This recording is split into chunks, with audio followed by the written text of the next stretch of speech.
Hello everyone, welcome to this video. I know it's been a while, my apologies. Here at the University of Oslo there is a group that combines physical modeling with neurology. It's called CINPLA. I believe it's short for the Center for Integrated Neural Plasticity or something like that. And I find that very interesting. So they both do traditional neurology, where they model the brain of mice and rats and have them walk around in labyrinths, and they put electrons into their brains, and at the same time they have physicists in their group who tries to model the brain.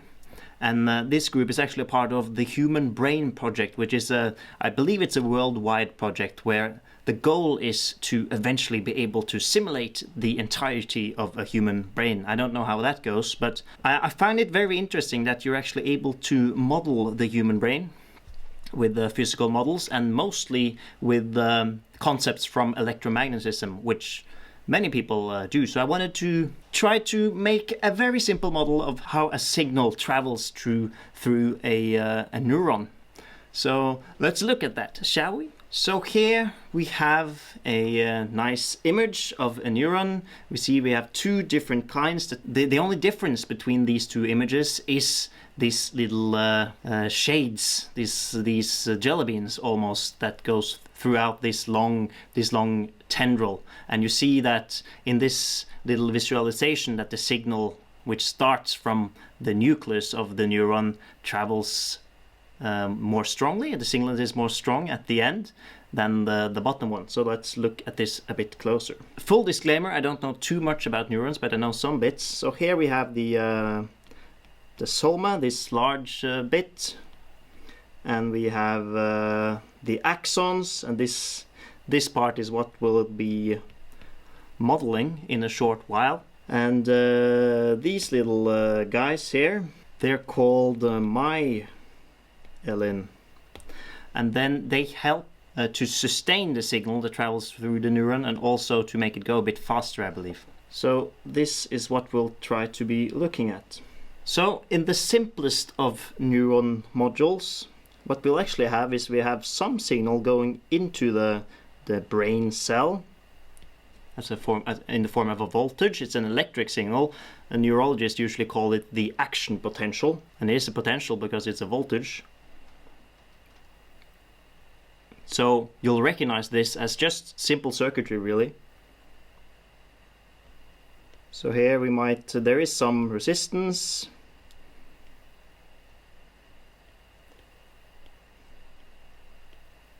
And we have a capacitor. We have another resistor. And there you go. And in its simplest form, a neuron, or the axon, that is this long bit here, can be modeled just by circuits such as these. And so if we copy this bit, the thing is that each of these myelins, they're these circuits. So, and we'll have some finite number of these. So this will be circuit number 1, and this is number 2, and so on, all up to circuit number n. The signal will travel through the axon, through this part, the lower part, and the uppermost part will be these myelin sheets, this part. And as you can see, it is a very simple model, but it actually models the neuron quite well. So let's start with the simple circuit, like the first circuit, and try to do some calculations on it, and then eventually we'll implement the circuit, the full axon with n circuits, 100 or 1000 if you'd like, on in Python, and we'll see how it goes. We have some voltage source with the voltage Vs. S is for the signal. This is the input signal. It consists of a resistor, and then the circuit branches off to some capacitor and another resistor. before the circuit is complete. So this is the first circuit. You should be able to solve this just from, if you've done any electromagnetism before, just from that, or maybe just from high school electromagnetism, I don't know. But let's start looking at it, at what happens at t, or the time is equal to 0, before we turn the voltage on, or that, which may be a battery, but right now it's the signal from an action potential from a neuron, right? So right then, no current is, we have no charge on the capacitor, so the charge on it, Q, will be equal to 0.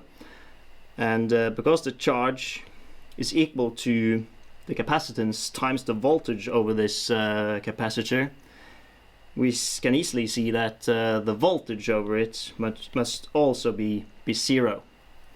And because we are dealing with the parallel circuit here, the voltage over a resistor number 1 must also be 0. More than that, we know that the voltage over this resistor must be equal to the current through it times the resistance.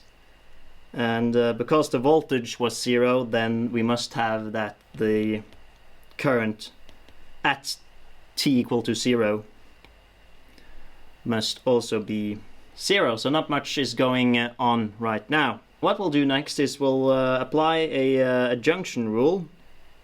So we have some current going this way, I2, and it branches up here. We call this IC, and we have some more current going over here, I1. And we know from the junction rule that IT must equal IC plus I1. The current that goes into a junction must be equal to the current that goes out of the junction, right? We cannot have any current lying about in the middle. And what that means is that the current that goes through the second resistor, the one here, must be equal to IC plus I1. That's just what I wrote, but this one is 0. And we simply have that I2 is equal to, well, the current through this resistor is equal to the current through the capacitor at the instant we turn on the circuit, or turn on the voltage. So let's apply a loop rule. So we have the voltage drop over here, and then over this resistor, and then over this resistor must all add up to 0, right? So let's write that down. So this is the loop rule, this is the blue arrow. So we must have that the initial voltage must be equal to I2 times R2. That's the voltage drop over the this guy, and plus I1 times R1, which is this guy, right? But we already know that at t equal to 0, that the current through the second, or the resistor number 1, is 0. So this entire thing must be 0. So we're only left with this part. And from this we can get the current, which must be the same current that goes through the capacitor. So there we have the current through the capacitor at time equal to 0. That's one of the extreme cases. The other extreme case is when t goes towards infinity after a very, very long time. Now we would have some charge on the capacitor plates. So this means that the voltage would be at least higher than 0. After a very, very long time, when t goes towards infinity, we would actually have fully charged plates. Fully charged, right? And now let's look at the same loop law again. So this is our loop, but now let's look at it over here. So we have first way to go, and we have a second way to go here. So this is the first one, right? So now let's look at this First way we can go again, the same direction. So we must have that the input voltage must be equal to I2 times R2 plus I1 times R1. And now it is safe to say, after the input voltage has been on for a while, that all the current must go through this way, because the plates are fully charged and the capacitor would act as a resistor. This resistance would logically be higher than the one over the resistor number 1, right? We still have the same relation from our junction rule, that I2 equals IC plus I1, but now IC would be equal to 0, and we must have that I2 equals I1. So we can insert for I1 up here, and we would actually get that the input voltage equals I2 times R1 plus R2. We would have that I1 equals I2, that's what we had up here, equals the input voltage divided by the total resistance over the two resistors. And that is the other extreme case.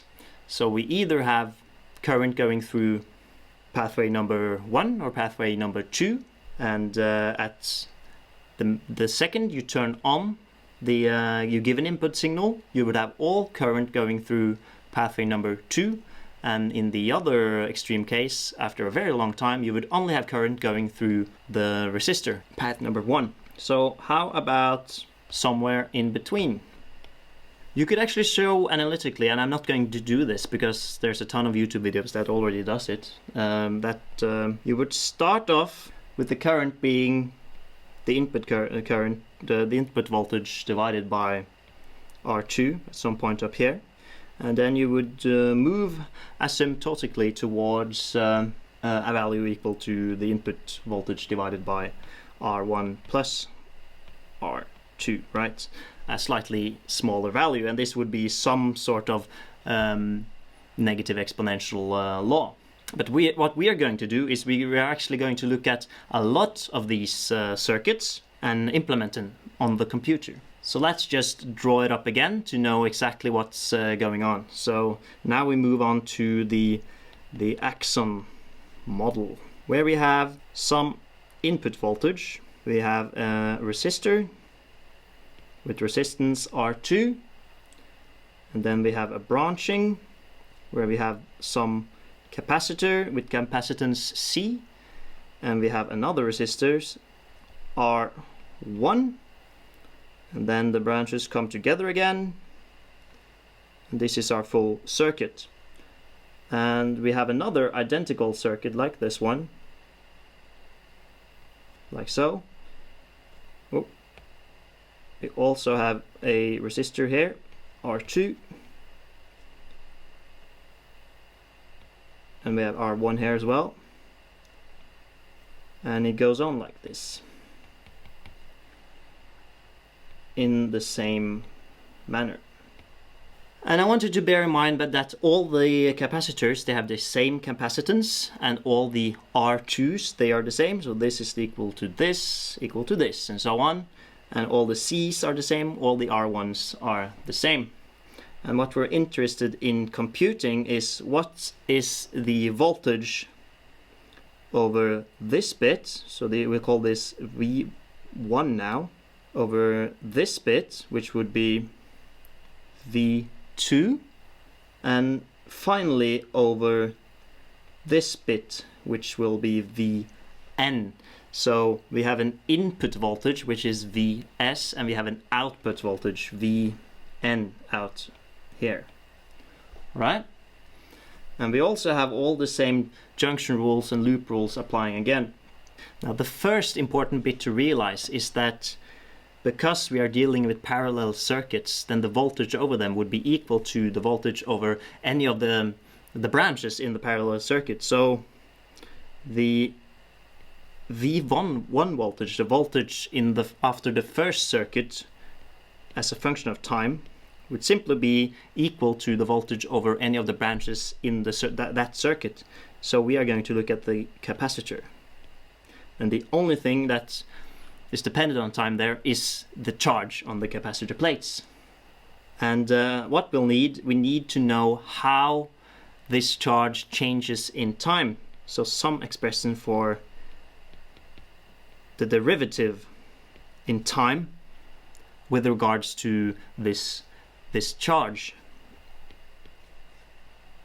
And this will be equal to IC. The current through a capacitor is equal to the derivative of the charge. And we know from the junction rule, let me draw it in on this diagram as well, that I2 here must be the same as IC here and I1 going this way, right? And now you need to bear in mind that V1 and V2, they're no longer the voltage drop over resistor 1 and resistor 2, but the voltage measured over the parallel circuit in each circuit. So we have a V3 and a V4 and so on. So this would be I2 minus I1, because from this junction rule we have that I2 must equal IC plus I1, which gives us IC equal to I2 minus I1, right? And now from the loop rule, which we'll also be needing, through this way and then over the resistor and eventually home. So we must have that the input voltage or the signal voltage is equal to I2 times R2. So this is the current through resistor 2 times the resistance, the voltage over the parallel circuit, so both the capacitor and resistor number 1. And we see that from this we can get an expression for I2. Let me just move this a little bit further in so we have space for everything. So from this we have that I2 is equal to Vs minus V1 divided by R2, right? Which we can insert in our expression for the time derivative of the charge. Vs minus V1 divided by R2 minus, and the current through I1 must be equal to V1, which is the voltage through any of the branches, divided by the resistance, R1. What happens now that is we'll get a set of equations. So we'll have a set where n is the number of circuits in our axon model. So we have that voltage number 1 as a function of time would be equal to charge on capacitor number 1 as a function of time divided by the capacitance. And we also have an expression for the derivative of this charge, which is the input voltage minus V1 R2 divided by R2, V1 divided by R1. And now for the next voltage, which is the voltage over the second circuit, it will be very similar. But now this would be the charge on capacitor number 2 instead, which has the same capacitance, and the time derivative of this charge would be not the input voltage of the second circuit, as we can see, would actually be the output voltage of the first one. So instead of Vs, we'd have V1 minus V2 divided by R2, because the resistance is still the same, minus V2 divided by R1, and so on, all the way down to Vn, right, as a function of time. So here we have capacitor number n, and we likewise here is equal to Vn minus 1 minus Vn divided by R2 minus Vn divided by R1. There you go. And what we're actually after is, as I said before, is to compute the voltage. We see now that the voltage changes as a function of time with the following relation, right? So here we are actually able to insert this the set of equations on the left side with the ones on the right side, right? So we can merge these two sets of equations because there's two sets of n. We have two n equations, not just n. And this should give us the time derivative of V1 is 1 over c, that's the capacitance, and then this current expression.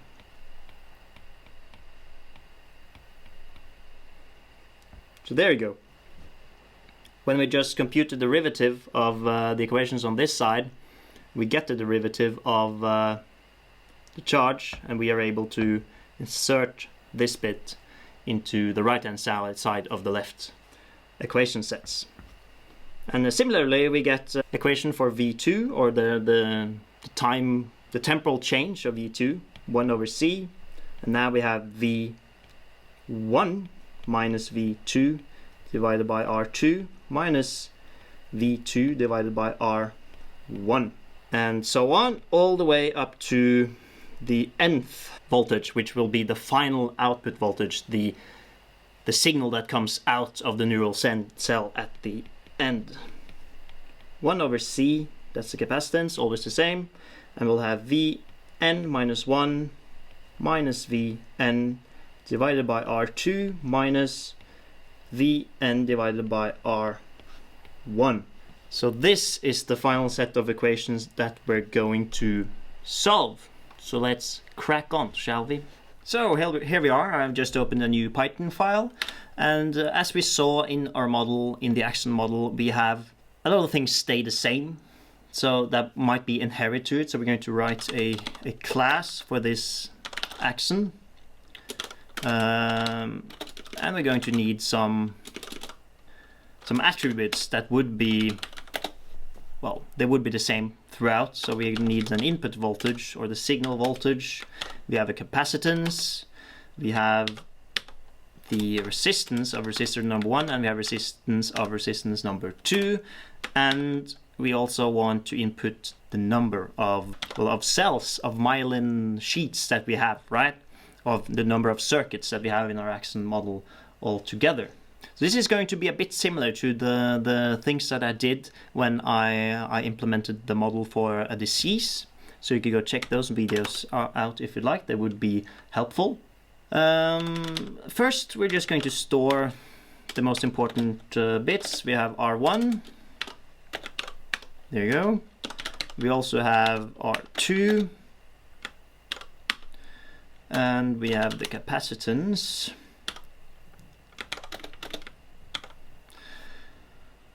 We are going to do something different with the other variables because, just thinking ahead here, we might want to have an action potential, or the input voltage, to be to change in time.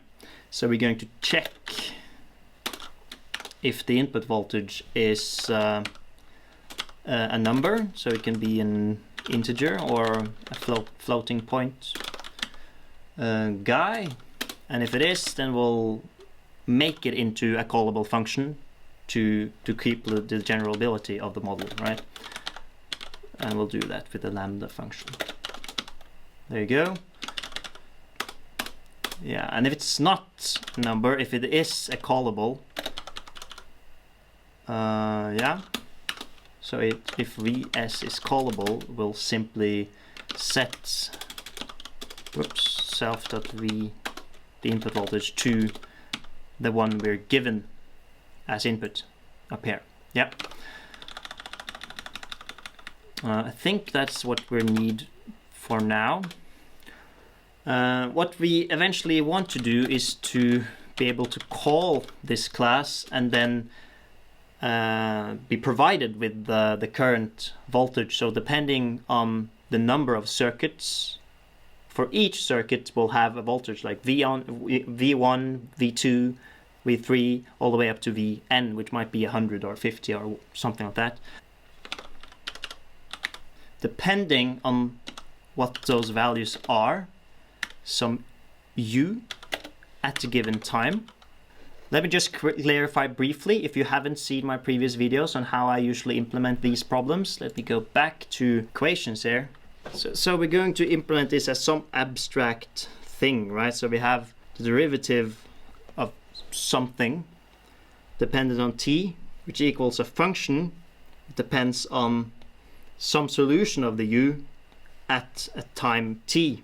And we'll also have some input variable or initial condition u0, which will be just some value really. The most simplest way to approximate this derivative function is with the forward Euler scheme, which is what we'll be using. So we have that the derivative of this u at some point k in time is simply the difference between a slight increase, so here we have moved a little bit forwards in time, and divide by this time step. So this is what we'll be doing. So if we insert this up here now, we see that everything we really need is, so let me just write it out. We have u tk plus a little time step minus u of tk divided by dt. And this can be seen as the definition of the derivative, right? Which would be equal to this function. And now we have some u at point k and a time at some point k as well. And we see that we can rearrange this expression, and we get that the next step in our final solution, tk plus a bit more time, is simply this f uk tk multiplied by the small time step plus our current. So this is actually how we'll be solving the equation numerically. So I just wanted to quickly elaborate on that before we move on, because if you haven't seen the stuff I've been doing before, if you don't have a good handle on numerical methods, then it would be difficult to tag along, right? So let's continue here, shall we? So the only thing that we want our axon class to be providing is some value, some new u, and because these will be an array of solutions essentially at some point in time, we want them to be an array like the one we are initially at, and this will be the input, this guy here, right? I'm just going to clarify that. U is array of voltages at time t. And so we'll have one voltage for the first circuit, one for the second, all the way up to circuit number n. And because I have used NumPy here, we might want to import it. There you go. And then we might want to do something with the first array first, or the first circuit. And this will be some sort of, we haven't implemented this dv yet, but I'm hoping that we could make a function. So this will be the change in voltage, right? Because we want to add a little bit of voltage now. And this might take in our input voltage. So this is what happens after the first circuit at time t. And add it to our current voltage. So if our initial condition is 0, we'll add a little bit of voltage to 0. So we need to implement this function as well.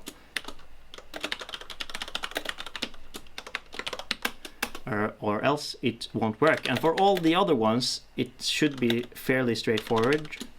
We'll just loop over all of them, except the very first one. And for each one of these guys, we need to do the same. Add just a little bit of voltage.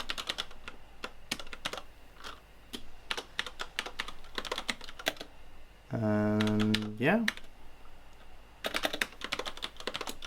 So this dV here, this will be a function that computes the change in our equation set.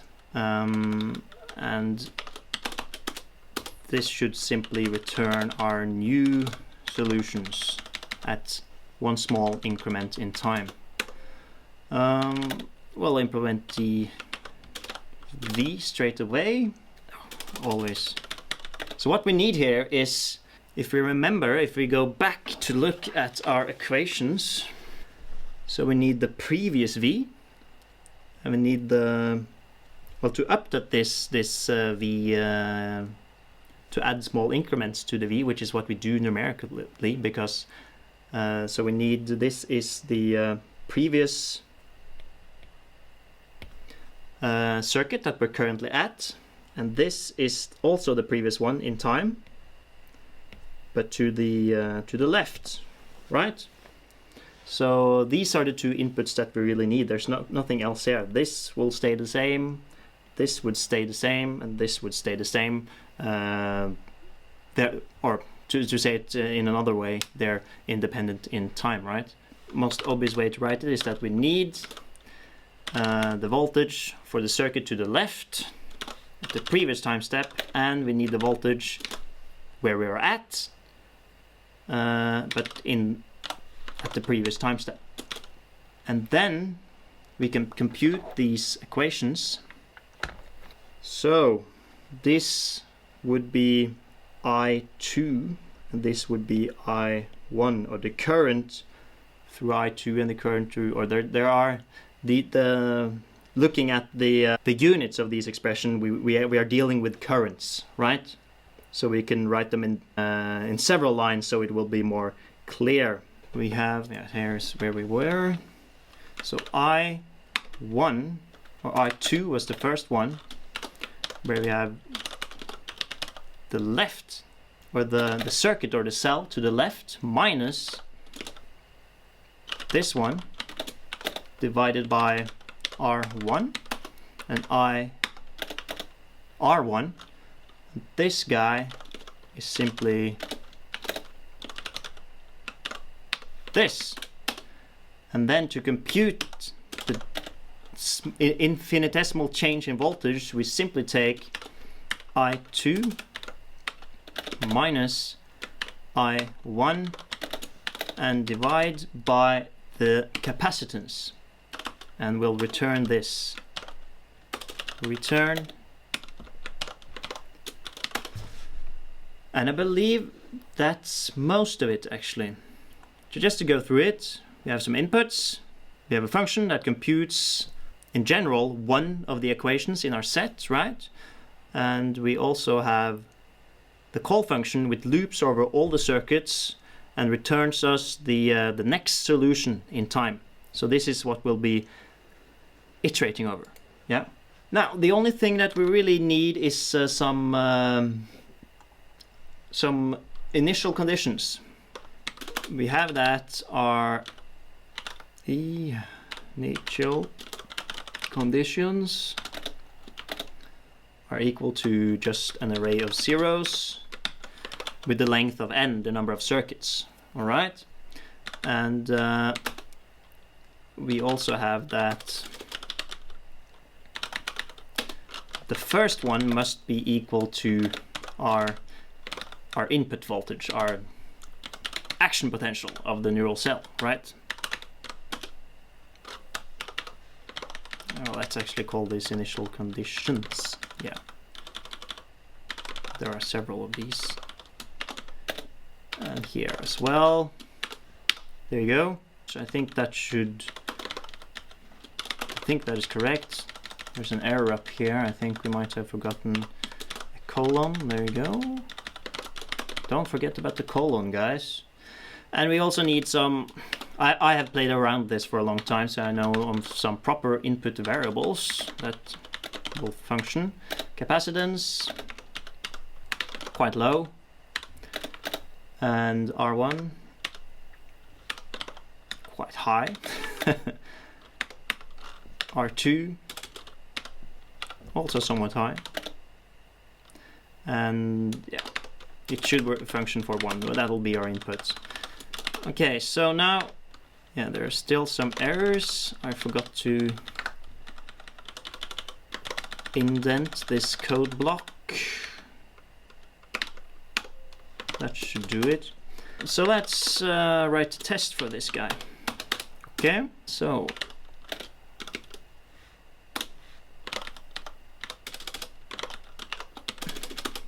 we want to make an axon class just to see if it works.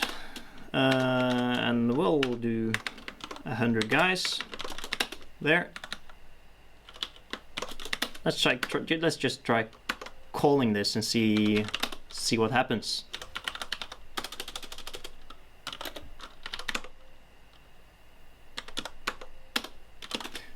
Okay, so it should reveal any errors. Yeah, no errors. Very good. Yeah, well done.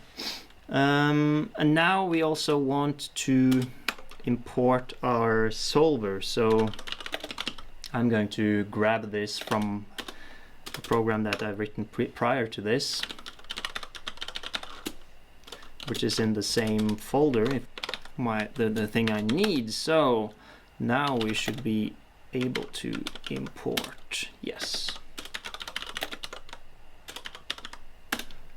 I am planning to do a video on how one works with solving differential equations and numerical integrations. I have done one which is very general, but I implement this, the beginning of this library, the ODE solver library that I've written in my disease model video. So go check those out if you are very confused.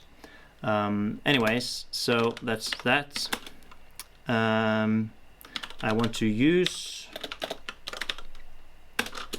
forward Euler method, input the axon, and we need to set some initial conditions, I believe, yeah. And those are already contained inside these axon class instance here, right? We need a time step. Why do I have an error? Well, yeah, it exists. But let's just try to run it to see if it works. Yeah, it's fine. Okay, so a time step, we'll do -6, and then we'll keep going for, well, 100th of a second. So our number of time steps will equal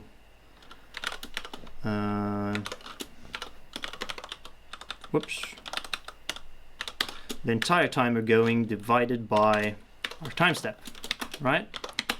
And all the time steps will be an array from 0 up to t, and it will be number of time steps long, easily enough. So this is really what we need to keep going. And what I want to do is that I want to plot the voltage in each of the over each circuit over time, so we see what happens when we input something, and then how it evolves, right? That will be interesting. So first, let's solve this guy.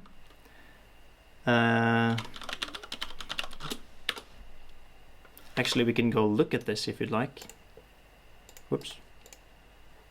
So here we are. This is the forward Euler method. It's very simple. This is the equation I wrote earlier in this video.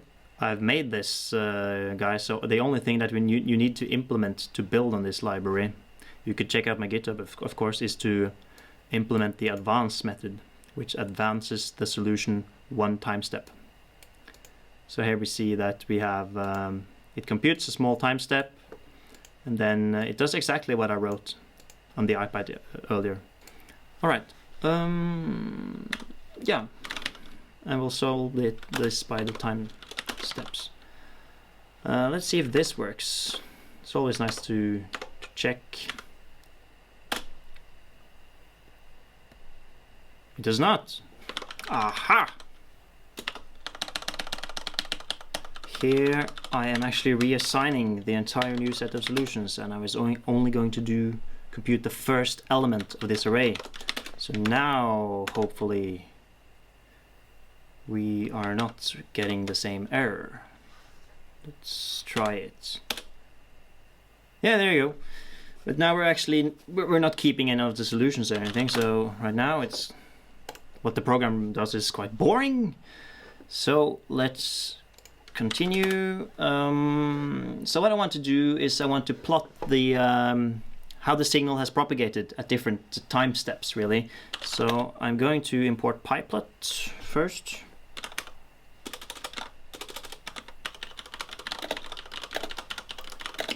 There you go. And then I am, for every 1,000th step, I think. So for I in some range from 0 up to the number of time steps and 1,000 at a time, I will plot all the things in the U, and I will label them by this is time step I. Yes, I think this should work. Let's try. And I'll also include the last time step, actually. Yeah, label last time step.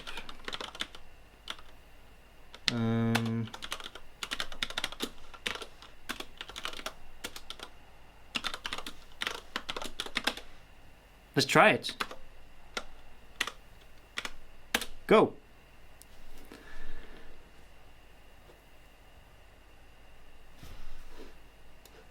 No, this definitely did not work. Let's do some debugging and see what we find. Alright guys, I think I may have found the error. I have exchanged these guys. Now, I hope everything should be in order. One more run. Away, away. Ah, look at this wonderful result. So here we have at time step 0, all the voltage is in circuit number 1, obviously. And then at time step 1,000, then we see that it has propagated somewhat, and then goes on. So here this purple one, that's time step 4,000. So there we are even further, and so on. So you see that not until time step 8,000 do we actually see some signal getting through on the other end. This is quite cool. Because I have OCD, I want to make this even more pretty, so I will import some stuff and make all the time step graphs a different shade of green. So I'll make a new color map. So these are some crazy indentations that I taught myself while I was supposed to be writing my master thesis. So we'll actually make a new color map from a list. So we'll get all the greens. There's no point for you in learning this. I just like to make things look nice. Yeah, so I think this is from a nice alpha, and for each of these guys, let's clean this up a bit. Whoops. So we'll assign a color. So the color will be from this new color map.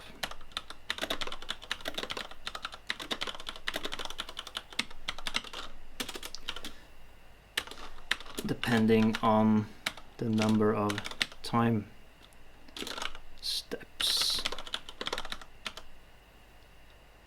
And then we'll make the last one blue.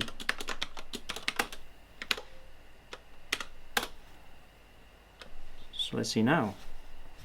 Ah, look at that! This is so cool. So now we get a darker and darker shade of green later in time. So we'll see how it, yeah, that looks cool. Yeah, I'm very satisfied with this.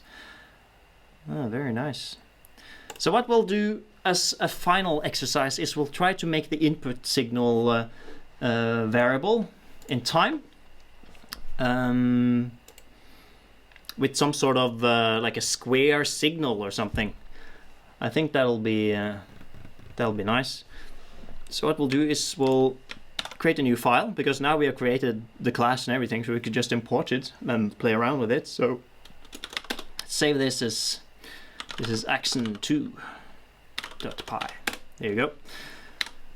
And so we need all the usual suspects.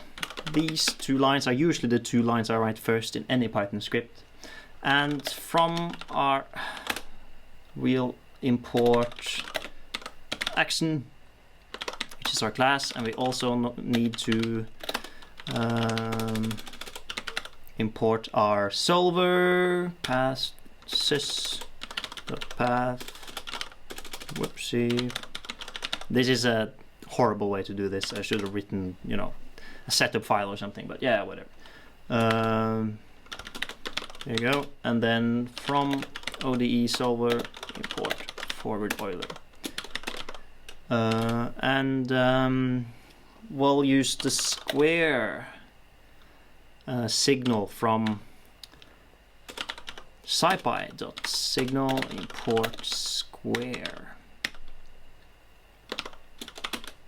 That's something, isn't it? Yeah, I think so.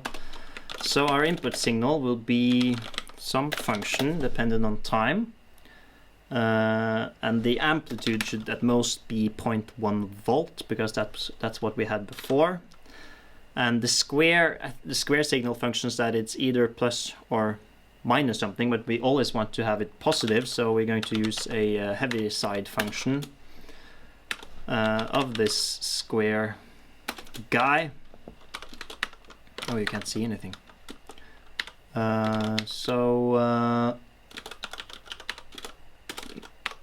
These are just some values that I figured out functioned well. You could play around with the square function if you'd like. And it should always be positive.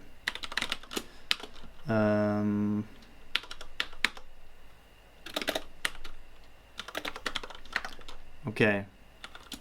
Let me just show you first what this does. So let's make some t's.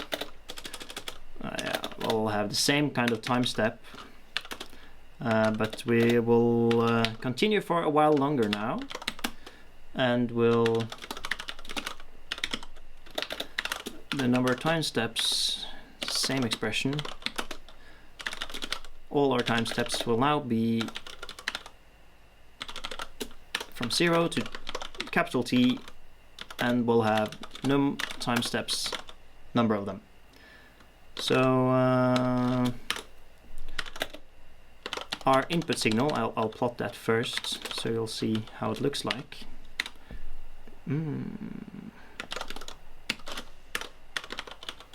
I don't know if this works. Let's try. Axon 2. Oh, sorry, T is not defined. This is supposed to be time steps, of course.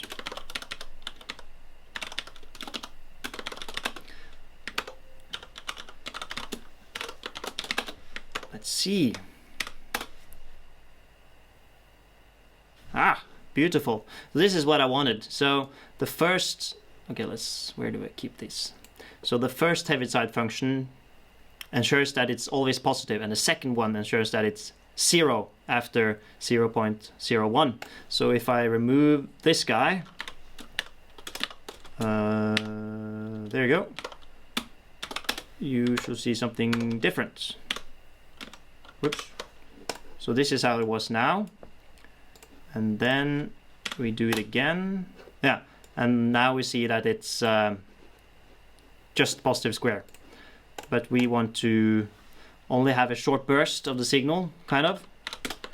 So there's voltage on, voltage off, voltage on at 0.1. So this is how, in my understanding of the subject, nerve signals actually function, that you have action potentials that fire off at some, according to some conditions. Yeah, so now we have 2 signal firings, right? So we'll use our axon class,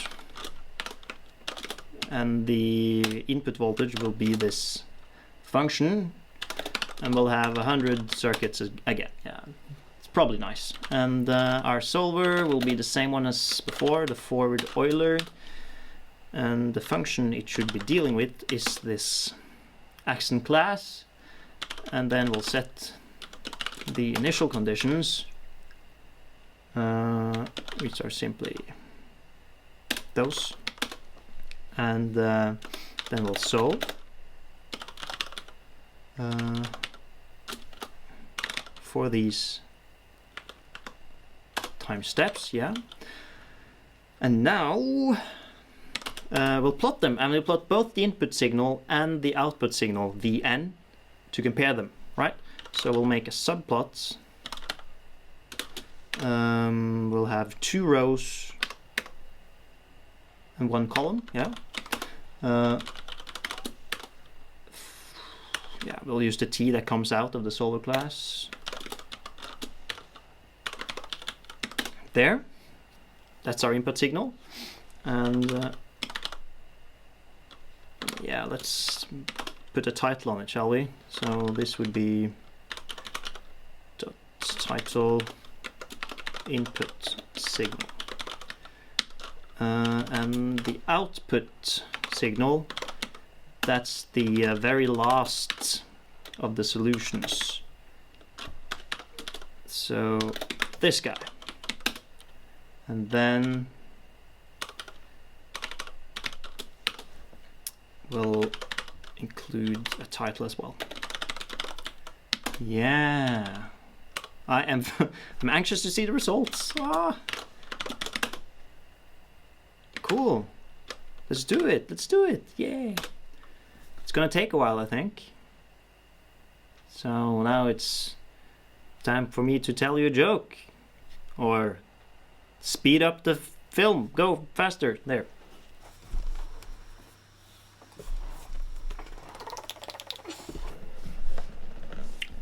Wow! Here we are. Check it out, guys.